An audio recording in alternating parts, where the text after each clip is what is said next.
professionnelle.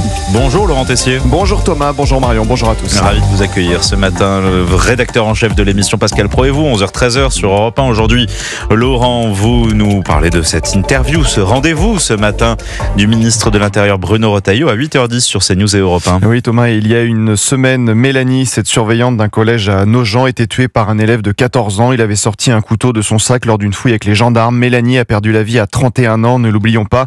Nous sommes parents, nous avons encore plus peur pour nos enfants, nos proches qui peuvent travailler dans les établissements scolaires. Le ministre de l'Intérieur Bruno Retailleau fait ce constat depuis des mois. Cette société a engendré une fabrique de barbares. Cette France, des gens honnêtes, elle n'agresse pas. Bruno Retailleau le disait dans le JDD, dans la France, des honnêtes gens, des millions de parents modestes élèvent leurs enfants avec autorité.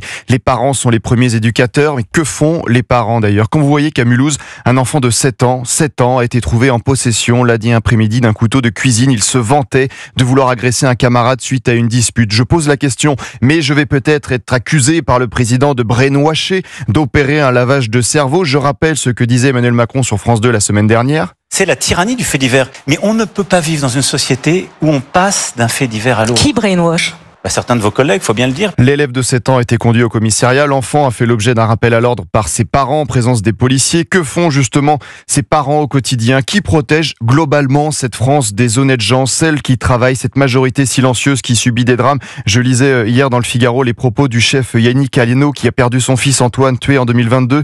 Il avait été percuté en scooter par un chauffard ivre qui roulait avec une voiture volée. Le combat du chef Aleno, c'est le zéro alcool au volant. Je cite, le 0,5 g. C'est foireux. Il faut des sanctions immédiates, notamment la saisie définitive de la voiture dès le premier délit routier. Et pour vous, certains dans la classe politique regardent ailleurs. Oui Thomas, cette France des honnêtes gens n'est pas assez intéressante pour certains. Quand vous voyez que des députés macronistes avaient plutôt la tête à rétablir les ZFE, les zones à faible émission hier à l'Assemblée, comme Gabriel Attal, l'ancien ministre Antoine Armand, l'ancienne ministre Anne Genetet, même vote que LFI, les socialistes, mais c'est loupé. Au lieu de répondre aux inquiétudes de la France des honnêtes gens, la gauche est préoccupée par d'autres sujets. Le président socialiste du département de la Seine-Saint-Denis, Stéphane Troussel, demande l'illumination de la Tour Eiffel aux couleurs de la Palestine. À Nantes, la France insoumise veut ouvrir une halte soins addiction, en clair, une salle de shoot pour encadrer la consommation de drogue si le parti gagne les municipales. Laurent, vous êtes très critique sur l'utilisation de certaines subventions publiques. Bah oui, parce que pendant ce temps-là, à Grenoble, la CGT préfère soutenir un spectacle dans une salle qui bénéficie de subventions publiques. Je cite le titre « Race ou pourquoi l'homme blanc se prend-il toujours pour le maître du monde ?»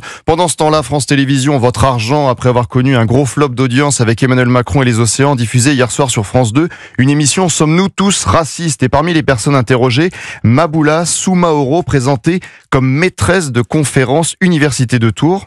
Les Noirs ne courent pas plus vite que les Blancs ne courent pas moins vite que les Noirs. Et évidemment, France Télévisions ne précise pas que Maboula Soumaoro a soutenu les actions du comité Adama Traoré, qu'elle a participé il y a quelques années à un camp d'été décolonial, qu'elle a été soutenue à plusieurs reprises par Rima Hassan, qu'elle a tenu ses propos il y a quelques années. Non, s'il vous plaît, chacun a parlé. À exprimer à ce pays qui est le mien et que j'ai le droit de traiter comme je veux. Votre monde s'il vous plaît. Cet homme blanc ne peut pas incarner mais au sens littéral. C'est pas lui l'antiraciste. Et à mes yeux, il ne peut pas avoir raison contre une noire et une arabe. Il ne peut pas, c'est pas possible. On ne vous dit pas tout. La France des honnêtes gens est en attendant oubliée. Merci Laurent Tessier. On vous retrouve donc de 11h à 13h. Pascal Pro et vous sur Europe 1. À tout